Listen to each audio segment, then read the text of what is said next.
about you, but in secondary school, a lot of us will say, oh, I want to be an aeronautical engineer, or I want to be a pilot, or I want to be flying every day. For some people, they were just dreams and everybody was saying it. But for some people, they went the extra mile to actually pursue a career in aviation. And aviation, as we know, is a male-dominated industry. So when we see women who have excelled in this industry, it's always important to shine the light so that those dreams don't die there in secondary school or just remain dreams. So I'll now like to invite for our fireside chat. Please put your hands together for the chief pilot at IBOM Air, Captain Ruth Adebanwo. Woo!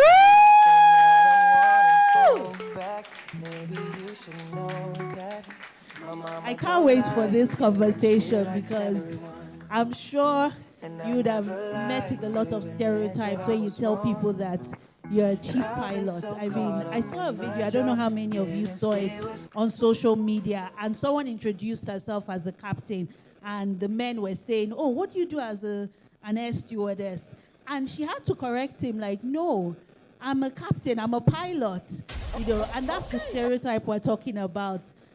Next, we have the acting chief operating officer at MMA2 Ikeja by Courtney, Tosan Odukoya, who will act as the moderator for this fireside chat. So we'll have 30 minutes on the clock. We can use 20 minutes for the conversation here, and then 10 minutes for questions and answers. So we'll just cue you in with the time. Thank you very much. I think there's one. Wow, how exciting. Good morning. I think it's afternoon, everyone. Such a pleasure to be here, Captain. You just don't know how excited I am to see you here. Thank you for coming.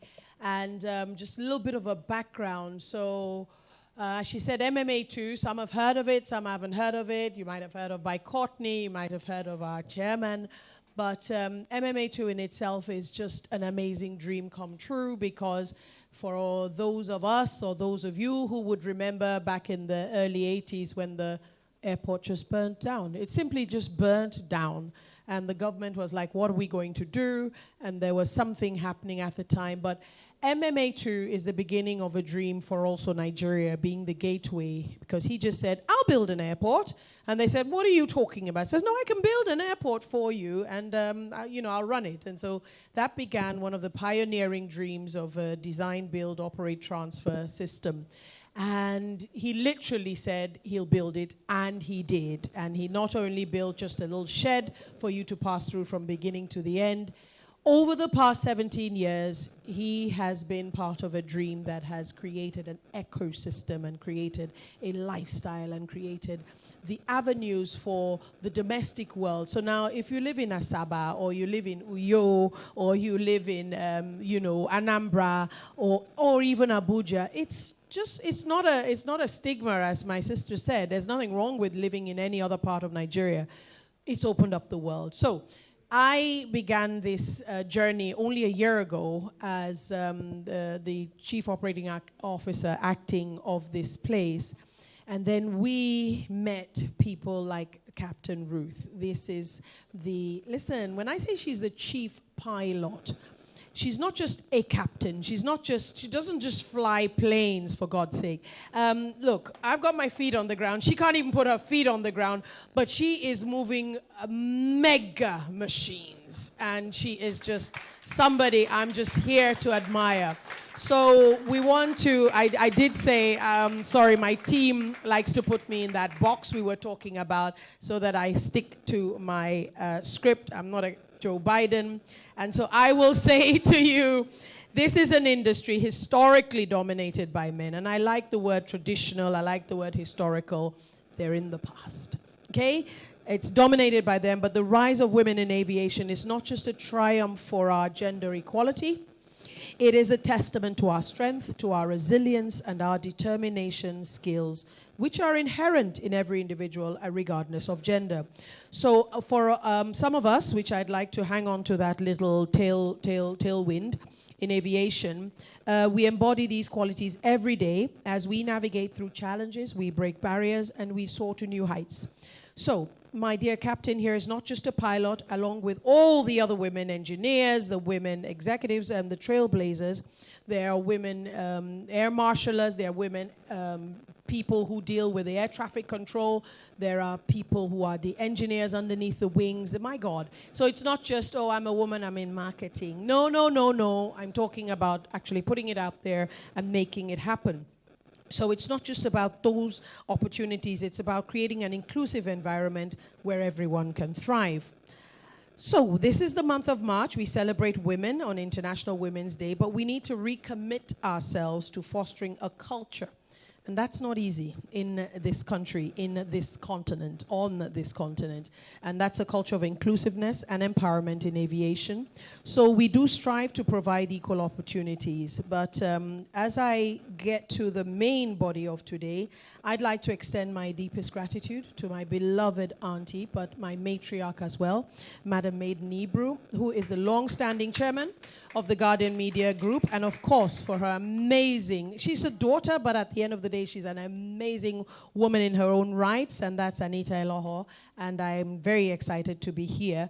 But I am excited in the capacity of MMA too, because we told them that we need to promote this aspect of aviation and inclusiveness, which is the title of our theme for International Women's Day 2024.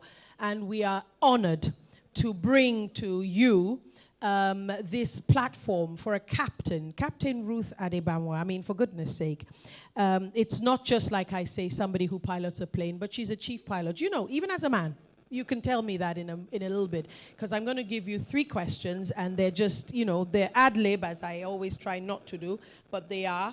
But I'll try and put that together. Captain, yes, I know we want to hear a little bit about you, but in our heart of hearts, as my the MC said, flying is just so exciting. It is something which every child, if you're not there as a child, looking at an airplane up in the sky and saying, I want to be there one day, yeah, keep your hand down. But if you know about how it's a wanderlust.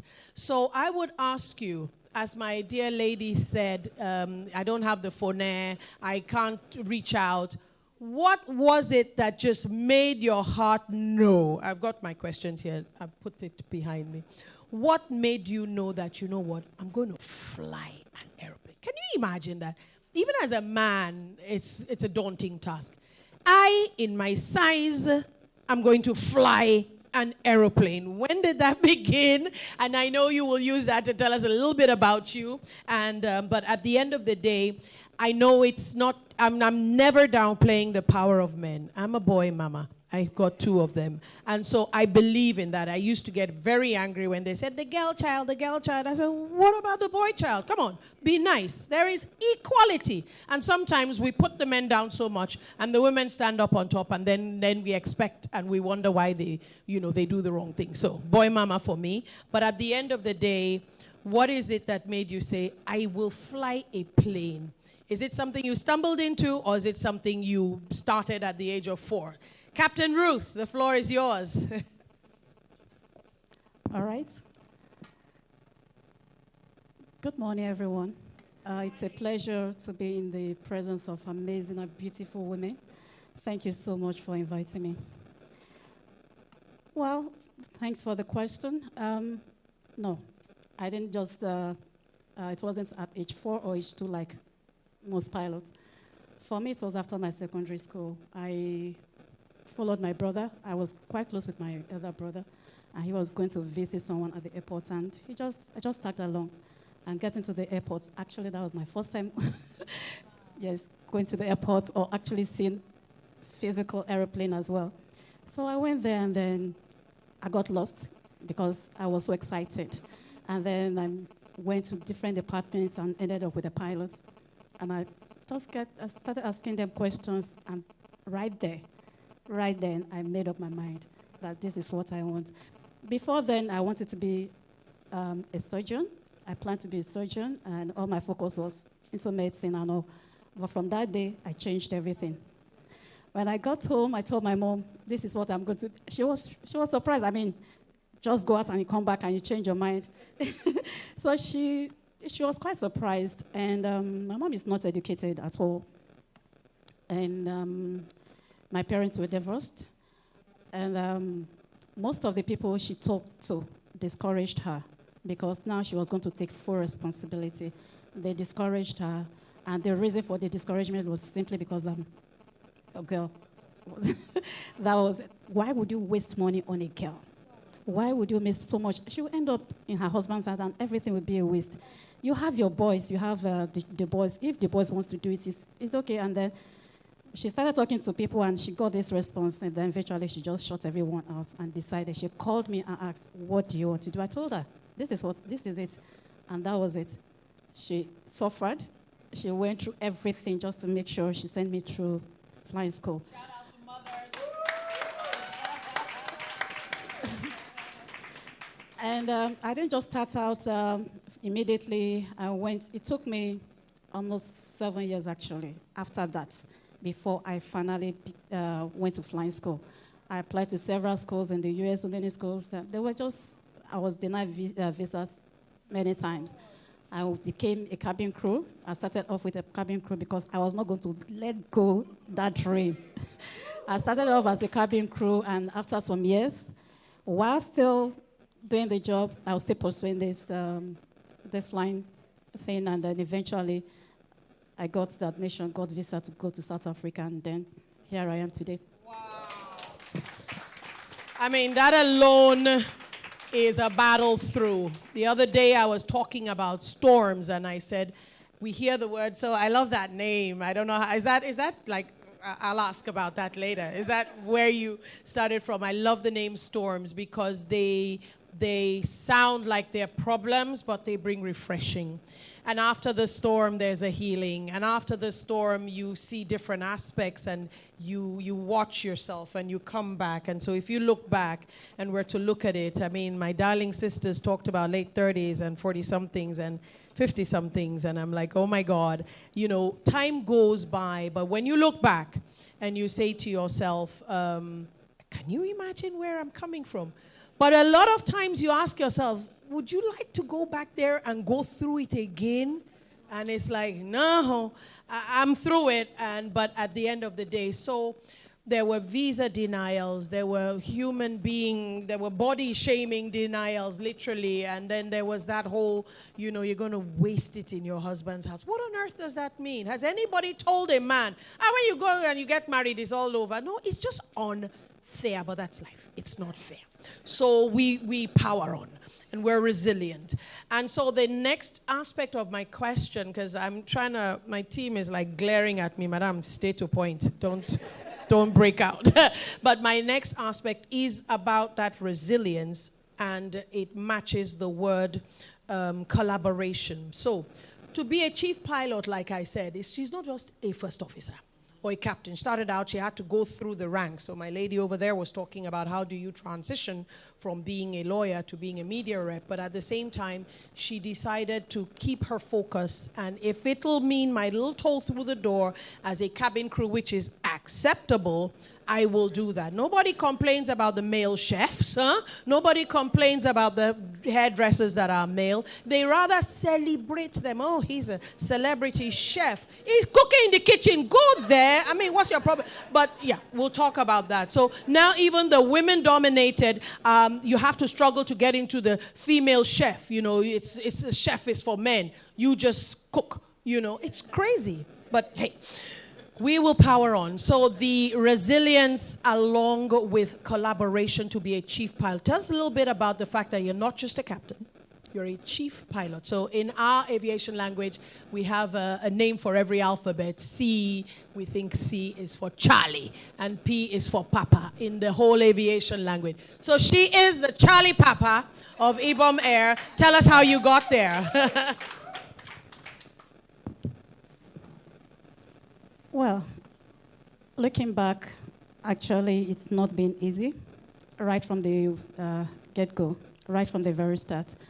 Actually, starting from flying school, I had more challenges than most of the students. As you can all see, I'm very tall. So I had to put a pillow. I had to sit on the pillow to be able to, but I said I'm going to do it. It wasn't easy. The height thing aside, I had quite a lot of challenges. There was a time I changed, I went to 2 different schools. I changed school, and in the new school, they got to a point that every single time I go to fly, we have a technical problem. And then the instructor looked at me, and one day I'm like, is something wrong with you? Why are you always having one problem or the other? I mean, it's nothing to do with me, but it just so happens on my flight. So, but at the end of the day, I believe it's just, those things happen just to make me stronger, make me better. And coming back home, yes, now I have to now fly professionally. For me, it was quite easy, actually. It was quite easy because I got a job not too long after I got back. I have to write some exams in Nigeria, license and all, conversion. And then I got a job, and then I proceeded from one company to the other, few companies. I was happy to hear the approves because I've worked in one of their company in the past, Aero Contractors, yes. And from there, I worked in the place before then, Julius Berger, Aero Contractors, RK, and finally, IBOM Air right now.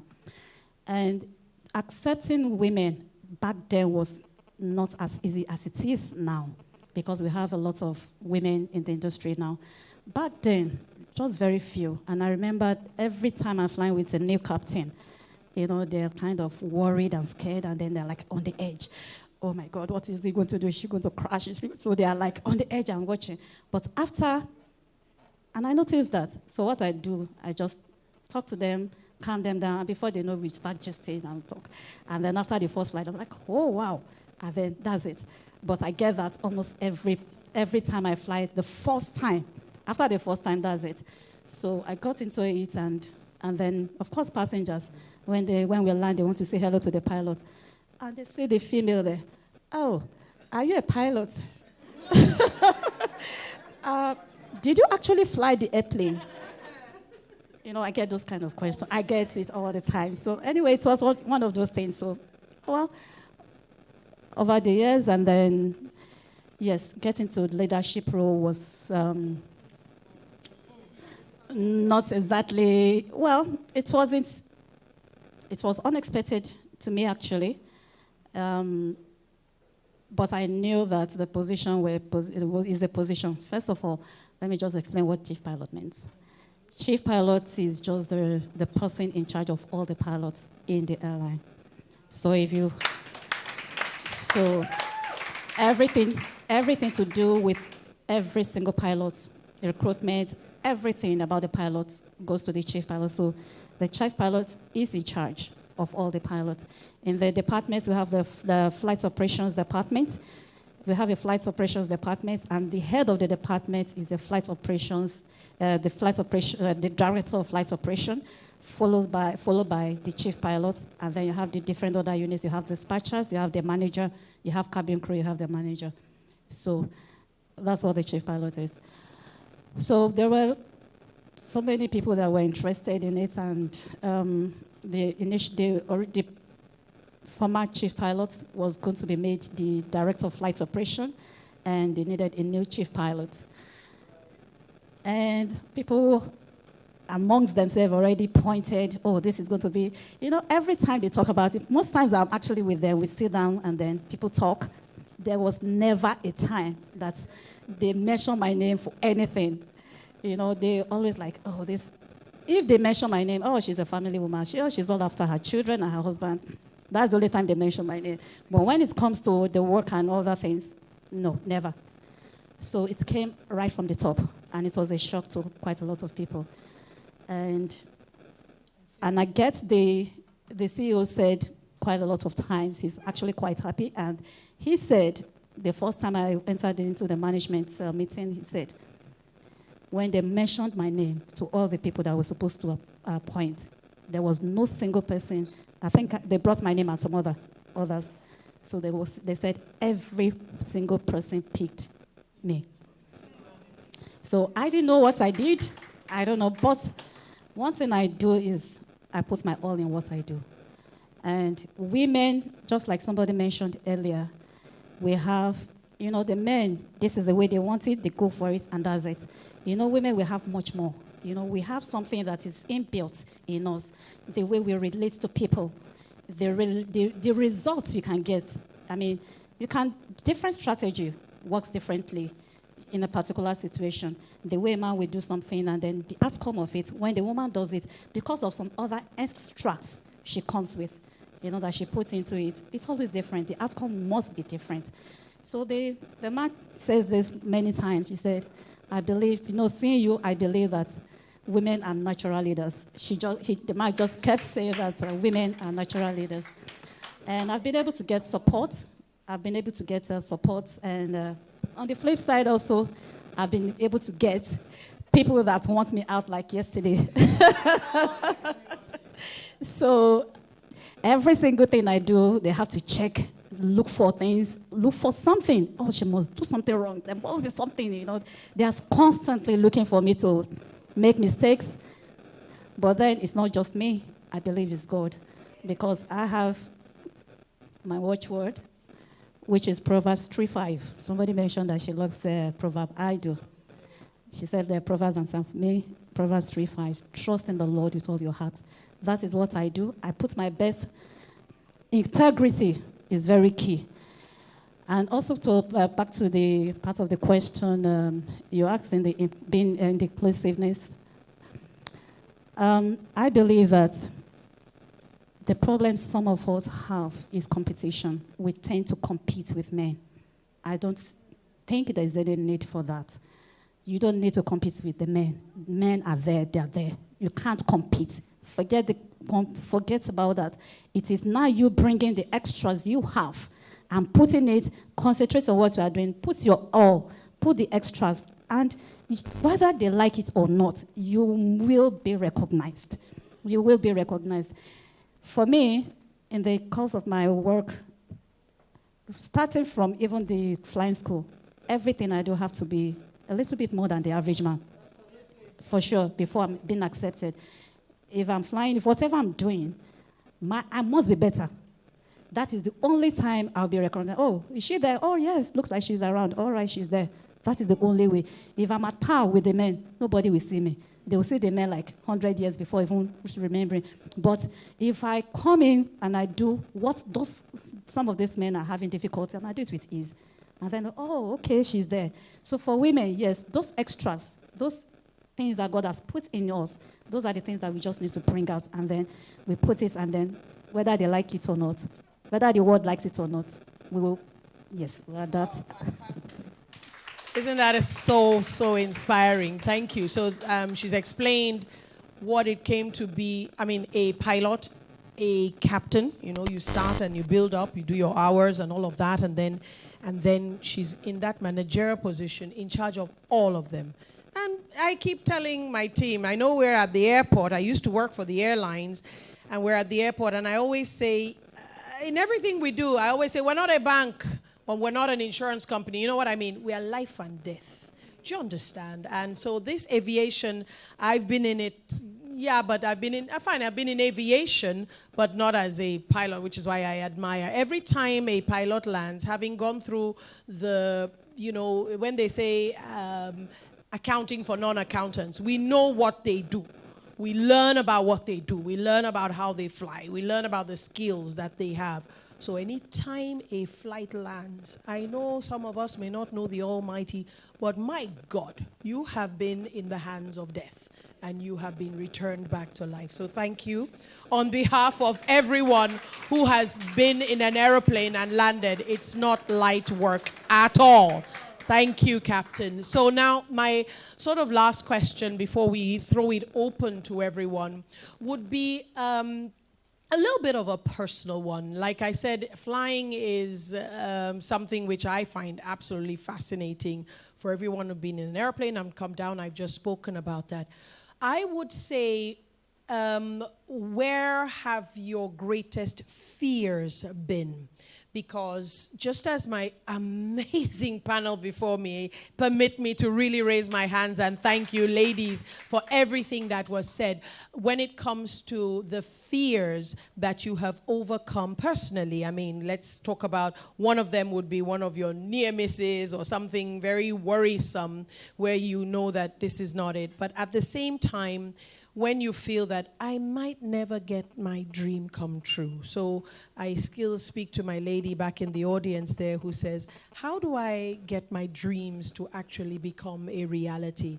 So my question to you, Captain, is what has been one of your most fearsome times and how have you overcome it, especially in the field of, we've all established that men are, women can get up to what men can do, but we've got a little something extra, you know, and the men don't need to have it because, you know, it's just part of who they are. So the day we understand that, whether we're, you know, my son said to me, Mommy, everyone's on a spectrum, I hope you know that, and every man's got a woman in him and every woman's got a man in him. It just depends on what end of the spectrum you are. What has been your greatest fear? How have you overcome it? And how would you ask a woman looking up to you to have that faith, as you said, and to have that trust, as your Proverbs 3:5 says? Fears? Maybe none. Yes. Challenges, yes. Okay. Challenges, yes. But fear.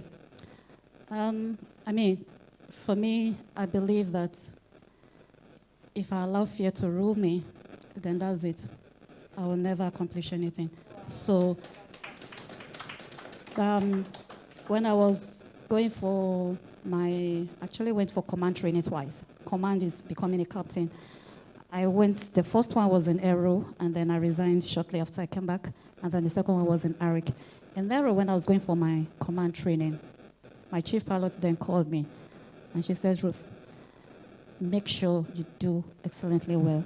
And I was just looking at him.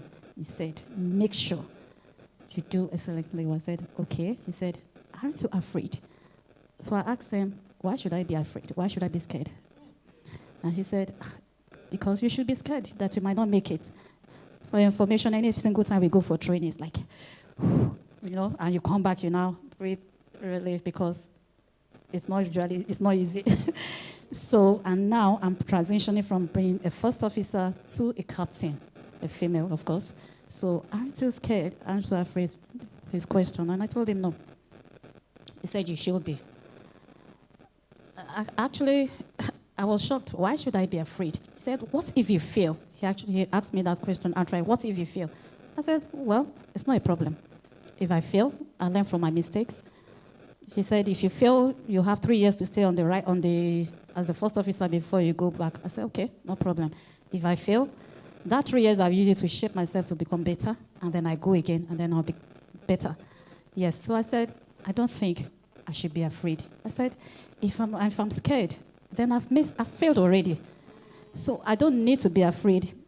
Failure, for me, is not something one should be afraid of.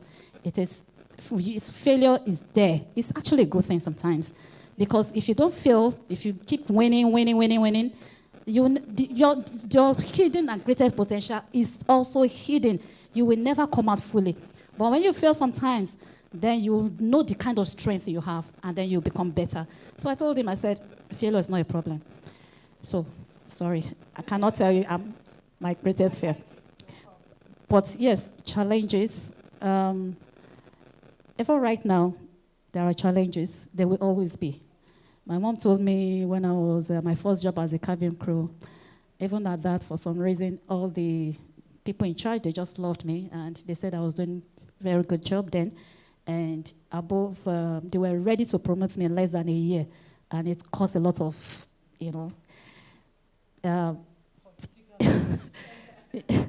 yes, and quite a lot of problems actually with all my big aunties, and that's where have been working 10 years before me. So it caused a lot of problems, and some of them in the galley is where they put the food and all this. In the galley, they just face me and look at me. Who do you think you are? They just did everything to just make me scared and put me down. And I told my mom, I said, I'm going to leave this work. I never liked it in the first place. I'm only doing it in the interim. So I told her I was going to quit. And she told me something back then, which is what I held on to up to today. She said, if you quit because of people, you will keep doing that all your life.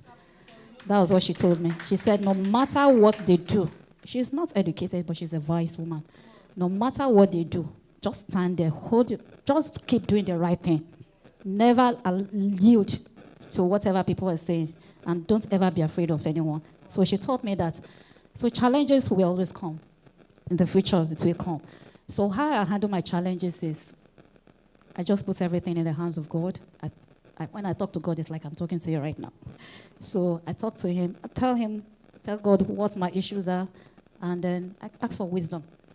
And of course, I go to people that have been around before me, people that have the wisdom that I feel they can guide me. And then I ask them, people with integrity, of course, that is very key. I don't just go to anybody. I go to people with integrity because once integrity is removed, there's nothing left. So I go to people with integrity, talk to them, get some insights, get some advice, and then I talk to God, and then, yes, I action it. And for the question about how to face challenges, individually we have different ways of facing challenges, of dealing with challenges. So you just have to say that and look for the one that works for you. What works for A might not necessarily work for B. Thank you. Waiting you love, oh. No be waiting, I love, oh. Isn't that right? That's amazing. So does that answer, I know we're going to go throwing out questions to anyone out there, but for me, she seems to have summed up a lot. My beautiful lady before me was talking about imposter syndrome. If you haven't dealt with it, keep your hand down. I deal with it all the time, I know. So, but the other one I love is my son. Mommy said, Mommy, I said, how are you doing this? Because he's graduated and, he talks, and his older brother says his job is talking. And he says, Mom, fake it till you make it, you understand? So, but you can't fake it till you make it if you haven't got the skill to fly a plane. Please, what did they say? Don't try this at home, She's a real Wonder Woman, So we've just come to the end of this session. We've spoken about collaboration. We've spoken about leadership. We've spoken about fears, no fears. We've spoken about challenges. And we've also spoken about mothers, and how wonderful they can be when it comes to that. She said her mother's not educated, but she's wise. Forget that. It's not education that makes you wise. It's not everything they teach you in Harvard, okay? So we really commend your mom and as many children that have come out of this tiny little, forget about it. Two boys. 2 boys, yay, 2 boys. I agree with that, So we're going to throw it out. I think we can afford 1 or 2 questions. What is it that you want to ask Captain Ruth about her life, about how she's come through this far, and perhaps where she's going from here? Is this the end? Is this the pinnacle of what you dreamt for yourself? You know what I mean? So let's throw it out there. Does anyone have any questions that we can? Yes, how lovely of you. Thank you.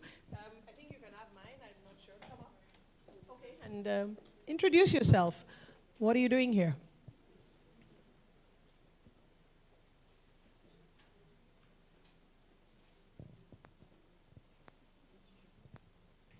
Is there a man in the house? No, I'm just kidding. Okay, good morning. Okay, good morning, everyone. My name is Temi Shitu. Then I work in the logistic sector, which has to do with aviation as well. We work hands in hands with them. It's very beautiful to hear all your stories and what you've passed through, the faces and everything. It's a really good one, and I think I appreciate, and I took a lot of things from you right now. What I want to ask now is there are strengths and there are weaknesses, and I think it's good to identify them. Maybe you know yours, I have already known mine. So what I want to ask is it good to just, okay, you've known your weaknesses, is it just good to just leave it like, okay, I've known it and I've known it, Or is it good to work on those weaknesses to be better? That's what I want to ask. Thank you very much for that question. We'll take a second one if there is, so that we can answer both questions. Is there a second question? Okay, there's one.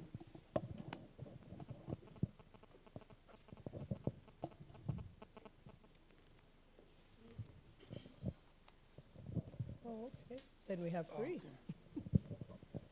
Good afternoon, everyone. My name is Chimezie. I work with Fidelity Bank as a relationship manager. Okay, I want to start by saying thank you so much, Captain. Indeed, you are a great woman. I feel happy being here today. So my question is this. First of all, how long did it take you to become a pilot? Then second one, what is that remarkable thing you are so proud of since you become a pilot? Then I would like you also to explain more on those challenges associated with being a pilot. Then the last one is, sorry, I just want to list them once. So the last one is, a full grown-up adult, is this the person eligible to enroll or to go for the practice of being a pilot? Wow. Thank you so much. Go ahead, Isabella. Thank you very Hope you much. remembered. Yes. We did have one lady. I was hoping we could, but if it's possible, she's Okay. right here. We have...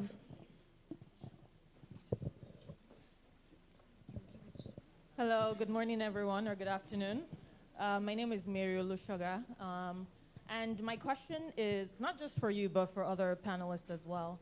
I get to mentor a lot of young people, and I heard you talk about challenges, a lot of challenges. And I find that a lot of younger people may not have the resilience to go through some of those challenges. In fact, in places like Nigeria, suicide rates are very high. Compared to other places. It's not been documented. I'm not sure if it's been documented, but suicide rates are very high, and people have mental health challenges as well. So I'm curious to know, as you were going through those challenges, I know you've talked about religion or your spirituality and going to the Bible, but aside that, what sort of characteristics or qualities did you have to rely upon to push through? Because some people give up in the middle of those challenges. It becomes too much. Not everybody can stand it. Not everybody can survive it. Not everybody is resilient. I think we heard an interview recently from the CEO of someone who's doing well on the stock exchange, and he was saying that challenges are a good thing because they help people push through in tough times. But oftentimes people have a lot of trauma, whether it's the economy, whether it's they can't pay school fees, whether it's social challenges, whether it's they go to an uncle for money and that uncle is saying, I have to sleep with you before you collect it. So there are all sorts of traumas that are happening, and we should not ignore that because that's the reality of Nigeria. So I'm curious, what qualities do younger people or women or girls depend upon to be able to push through in the middle of those challenges as is happening to them, aside from religion and spirituality? Wow. That's my question. Thank you very much. So I took down a note of the Okay, you questions. did. Thank you, because Yes. I did too, but let's go with yours, Isabella. Okay, if it's the question around weakness, and then if it's too late to become a pilot Yeah, in adult I think my age. banker just wants to switch tomorrow morning. I think he just wants to be a pilot and he wants to know what it takes. Yeah, absolutely. And then remarkable achievements, the challenges, and how long it took to become a pilot. And the last one had to do with the characteristics or qualities that young people, women, girls need to have to push through beyond spirituality and religion. Thank you for your questions. For the lady here, yes, we have weaknesses and we have our strength. The reason we need to know our weaknesses is to turn them to become our strength. It's not to just know, oh, this is my weakness and it ends there. No, that's not good enough. One of my weaknesses, and people obviously noticed, was that I have the tendency, I can listen to people, their challenges, and I have empathy exceedingly, as in up there, that when I hear people's stories, I actually forget my own. And most times, my husband keeps saying, you solve people's problem and forget that you have problem. After solving them, you come back to your own. I'm like, oh no, what do I do now? So he just couldn't wrap his head around why I'm like that. But people notice that and they use it against me, kind of. They know that once they come with a challenge, I will do everything in my power to help. And then they use it against me, the place of work, of course. So what I have done in that particular area is that our sister also mentioned setting boundaries. I set some boundaries. I know people are taking advantage of me because of this, and then I begin to set boundaries. Up to this point, that's it. I'm also very assertive. People get deceived by, oh, okay, but they get. So when I put my foot down and I decide make a decision, this is it, they're always like, oh, wow, they never expected it.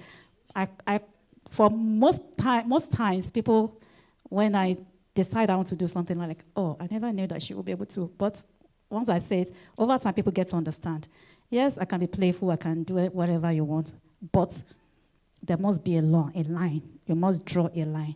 Respect is reciprocal. You give me respect, I respect you. You don't talk down on me, insult me, and expect me to be laughing at you. No, I will tell you right to your face what you've done. So I noticed that as a weakness in me. But I also noticed something. You know, in the course of doing appraisal for people, I notice most times when they put weaknesses, I see it as strength, actually. I see it as strength. Most of the times, those things that people see as weaknesses can actually be converted to strength. Most of the time. Somebody says, oh, I do this too much. It can, okay, maybe somebody can say, I talk too much. For example, that's my weakness. You know that talking too much can become a strength. You can use it to make money. You can use it, turn it to whatever. You can't turn your weakness around, you know. So you have to know what your weakness is. It is very important, but not to just ignore it. I hope I've been able to answer the question. And for my brother right there, how many years? I stopped counting. Yeah. So you can count from 2003. You can start counting. I started working 2003. 2003, you can start counting from there. I went to flying school 2001. Yeah. And in the 90s, 97, I was a cabin crew. So you can start counting. And what are the other questions he asked? Okay, a full-grown man. He wants. Yes, of course. Yes, of course. However, before you go into it, I will advise you meet with people in the industry, contact them, speak with them. They can advise you better. You know, for some people, they just believe going to flying school, they just go to flying school and they come back. And then they are here 5 years, 6 years, no job. So you have to be careful with that. You know, nobody's going to, it's not easy getting a job now. For people that experience, yes, because if you see all these new airlines coming, they are looking for experienced pilots. Nobody wants to nurture you from the very beginning. I was very lucky, a lot of us, but now it's different from the way it used to be. Even now, for you to go for you to work in an organization, they will tell you, can you pay for your own typewriter? After you've been to the school, spent huge amount of money, to get a job now, they will tell you, can you pay for the aircraft they are flying before you can be recruited? In my own time, all the aircraft I've flown, I've flown several types of aircraft. I never trained myself, but it's different now. So my advice is contact people in the industry, pilots specifically, and try out to understand, you know, what is going on and see if it will work for you. Yeah. Challenges and the resilience outside spirituality. Well, nothing can be done outside God. Nothing. Absolutely nothing. And the strength you need, that resilience also can be given by God. If you ask, He will give you. Then you can also tell yourself, when I was in flying school, I used to love this particular program on TV. And I noticed that every, like maybe 5 o'clock or whatever time, I had this 2 months time in between my courses and to write an exam, to write some exams. I have 8 exams to write, and I have this reading. This is just reading period. And I just watch, I like watching a particular program which takes like 2 hours. And then I told myself, these people I'm watching, this actress, these actors, they've done their own homework. They've, they've done the due diligence, and they're here, and I'm watching them. I have to do mine. And then I wrote it, put a small paper, and then I put it. Anytime I see that, my eyes go to that thing straight. Okay, and then that for me was the motivation. And secondly, as a female, I always tell myself, the men, they have one head.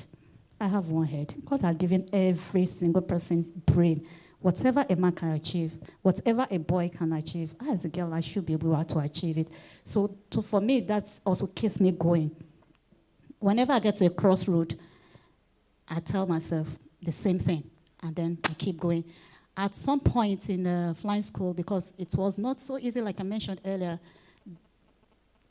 there are some boys back then, or men, young men, that made it through because I did. The reason they finished, because along the way, it's not everybody that starts in the flying school that finished. It's not everybody. But for the fact that with my height, with my challenges, and I continue, just looking at me alone was actually a motivation for them. And they told me themselves, they said, Ruth, you are a girl, and if you can go through all this, it would be shameful. So, for me to quit, because so many times they told me they wanted to keep, but when they see me, it's kind of a motivation. You have to look for something to motivate you, something to keep you. Look at the end, the results. Don't look at the challenges. Somebody said something. When God told I'll go back to the Bible. When God told the Israelites that he was taking them to the promised land, he didn't tell them that they will pass through the wilderness for 40 years. So he just told them the results. That is what you want. Look at the goal. The promised land. In between, there will be plenty. So just enjoy it and be focused. Thank you. That's it. Wow. Ladies and gentlemen, there you have it. Captain Ruth Adebanwo. I want us to thank you very much for everything. So I'm standing because, we're at the end of it, but I really want us to take whatever she has given us in her role and put it into your lives and make it a part of whatever you're doing. The resilience in aviation takes us up into the skies and brings us down is the same resilience and the same determination, the same skill set, and the same, I like what she said, we call it the dash between when we're born and when we have to go back to our maker, and that dash is the most important. All right, so we are living in a society now where we have had a few tragedies in the past few weeks. And what has it done for me, especially? That tragedy has made me look again. When you listen to how they've spoken about some of the people that have had to pass on into another life, wherever that may be, it is the dash. And you ask yourself, what happens if it's me? They're going to say, oh, well, she just came and then she just, had a little job and then had 2 children and then she died. God forbid. Be you, be strong, be resilient, and be like Captain Ruth. Thank you very, very much. I'm going to hand over to Elizabella now.